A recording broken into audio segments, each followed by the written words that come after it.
Updates today on a few dirt late model ride situations for 2026, including a recent announcement for one team and free agent driver. Plus, the one thing I think will hold the new PA Sprint Car Series back, Turkey Night and weekend dirt racing results, and more. Let's go.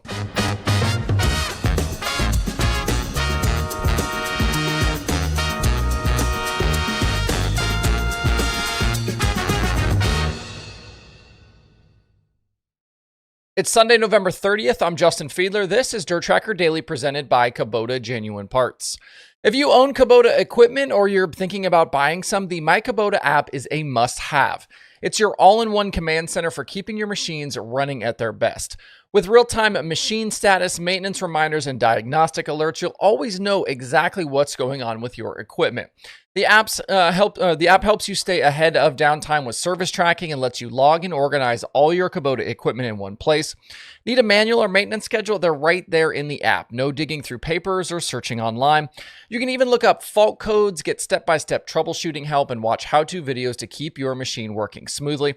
And when you need parts or service, myKubota instantly connects you to your nearest dealer, so help is never far away. Whether you're running a big ag operation, working construction, or just using Kubota equipment around your house, take control of your equipment and make ownership easier with the myKubota app. Download it today from the Google Play or Apple App Store. Click the link below or scan the QR code on your screen to get started. We'll kick things off today with late model silly season news from Friday. Coltman Farms Racing announced that Donald McIntosh will drive full-time for the team in 2026. He'll get started this coming week at the Gateway Dirt Nationals. McIntosh replaces Zack Mitchell in the team's second car, and he'll be a teammate to Tanner English. Going back to the end of the Lucas season at the Dirt Track World Championship, McIntosh announced his departure from Billy Hicks Racing after capturing the Lucas Series Rookie of the Year award. After that, if you might remember back to the October 21st Daily Show, I said McIntosh was a candidate to join Coltman Farms, and the reason I'd heard was that team owner Brett Coltman wanted both cars on national tours next year. And supposedly Zack Mitchell was not interested in a full deal on the road, and about a month later, here we are. McIntosh is in and Mitchell is out. After the team announcement, Mitchell shared in part to social media, quote, "After thoughtful discussion, Coltman Farms Racing and I have mutually agreed to part ways. We felt at this time we were both looking in different directions moving into the 2026 season." He went on to say, quote, "As far as 2026 goes, we will be around. I'm exploring the best path forward for me and my family and will share updates as soon as I'm able," unquote. So Mitchell on the hunt, and we'll have both Coltman Farm cars on tours next season. And I'll be curious to see if both end up with one tour or if they split. Maybe keep English with the Outlaws and McIntosh stays Lucas. With McIntosh's future settled, Billy Hicks hiring Corey Hedgecock, and the Longhorn rig stuff pretty much settled, we're down to just a few things here left to decide. That includes the future for Dalton Wilson, a potential deal for Chris Madden and Wells, and if JCM decides to stay with Brendan Smith into next year. The other thing is the future for Cody Overton. I did reach out to Cody about his deal here in recent weeks with the two team, and he replied to me that he's considering a full Cup Series offer from Joe Gibbs Racing. Certainly appreciate the sarcasm, and yes, that was a real reply from him to me. Back in reality, though, one rumbling I've heard is that Overton could take over that two-team, as car owner Dave Stein had been mulling an end to team ownership, so stay tuned on what happens there. Back to the PA Posse 410 Sprint Car Series. The second half of their announcement hit back on Wednesday, which included the full series schedule, the format, points breakdown, payout details. I'm not going to bore you with the full point structure, the point fund payouts all the way down through the field, but the champion, they'll earn $50,000. Most races will use time trials to set heats, but there is provision for draws for certain races. I know the Central PA folks that love their draws. Everybody there seems to hate time trial shows. Teams and drivers are allowed 3 throwaway races to either lose their 3 worst finishes on the season or to miss races. And there's no single rule book, with the series following rules at each racetrack. I'm not up on the individual track rules for all in the area, but it feels a bit short-sighted to not have just consistent rules. I'm sure the teams that race around there regularly know what they're up against, but a series with different rules at different tracks is kind of a new one in this day and age. But formats, rules, points, and payouts aside, I think the schedule will be the biggest hurdle for this series succeeding into the future. 47 races is just too many, and the conflicts will cause teams to miss shows. We'll see how it all lands with the local schedules mixed in, but just offhand, this series has direct conflicts with the Knoxville Nationals, the World of Outlaws in Ohio in October, the High Bank Nationals at Huset's, High Limit at State Line, and the Four Crown Nationals at Eldora.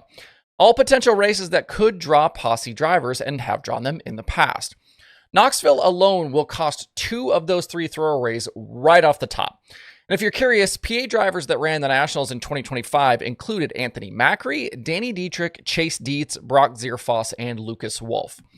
Making the top 3 guys in the area choose between the Knoxville Nationals or Selinsgrove and Clinton County, that seems like a miss to me. And the Eldora stuff along with Huset's completely takes Macri out of the conversation. I like that they started a series. I like that they got all of these tracks to actually work together. I like that the money's pretty good. I don't like the length of the schedule, and I don't like that they didn't pull in these teams to try and find compromises that work better for everyone. I want to see this thing be successful, but I feel like they created some problems for themselves that could have been avoided. At Ventura in California this weekend for Turkey Night, we saw a lot of lead changes, some big charges, but a familiar face in victory lane. Dazen Pursley and Logan Seavey started together on the front row, but the race turned into a battle between third starting Corey Day and Seavey. Those two traded the lead at 9 times over the 98 lapper, while Pursley ended up out early with mechanical issues. Day led the most laps with 70 circuits out front. He was able to get away from the sliders late to take the win. Seavey and Buddy Kofoid joined him on the podium. Back-to-back at Turkey Nights for Day and car owner Willie Kane, and Day now has 4 career USAC midget wins. This will again be an interesting pairing to watch at the Chili Bowl in January. Day's made the main event 3 of his 4 tries in Tulsa with a best finish of 3rd. They don't have TRD or Stanton power under the hood like the bulk of the rest of the field, but plenty of speed in that car. I think Day will be in a, kind of right in the mix there with Kyle Larson and Pursley and Kofoid and a few others there for that driller.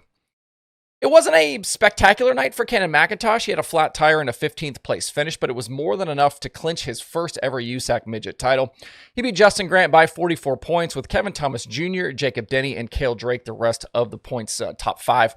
McIntosh ended the season with 5 wins, 14 top 5s, and 19 top 10s in 23 races. His average finish was 6.43. I'll be curious to see what he does next, given we've seen him dabble here later in 2025 with 410 sprint cars out west with Roth Motorsports. Elsewhere in the field last night, Kyle Larson went 14th to 4th, was missing a radius rod for part of that race, and Carson Macedo was hard charger going 24th to 7. Carter Sarf, rookie of the race, in 6th. Alongside the midgets, the USCS sprint cars were in action at Ventura both Friday and Saturday. It was a weekend sweep, actually, for Dazen Pursley. He battled Caleb Montgomery in both races, but was able to take both victories. We've seen these races in the past, kind of generate some drama, and this year, no different. Carson Macedo and David Gasper both not making friends again in this event. Macedo spun Kevin Thomas Jr., then ended Mitchell Moles' night with a right rear. The flow cameras caught the conversation between Moles and Macedo, but things remained fairly tame there.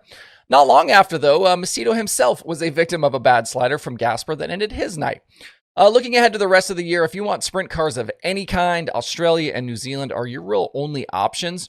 There will be midgets indoors at DuQuoin in a few weeks for the Junior Canepa 55. That one is POWRi sanctioned. Weekend winners in dirt late model competition included Jeremy Steele taking the $10,000 at Swainsboro in 604 action. Trent Ivey bagged $5,000 there in 602 competition.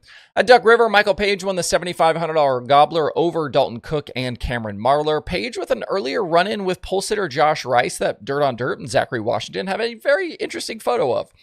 The Rice Brothers Racing Facebook page shared, quote, "Christmas is next month, but in the spirit of the holidays, we got a bad slider gifted to us early. Finished 22nd, onto the dome," unquote. That's the Daily Show for today. Hope you guys have a great rest of your day out there. We'll see you right back here tomorrow.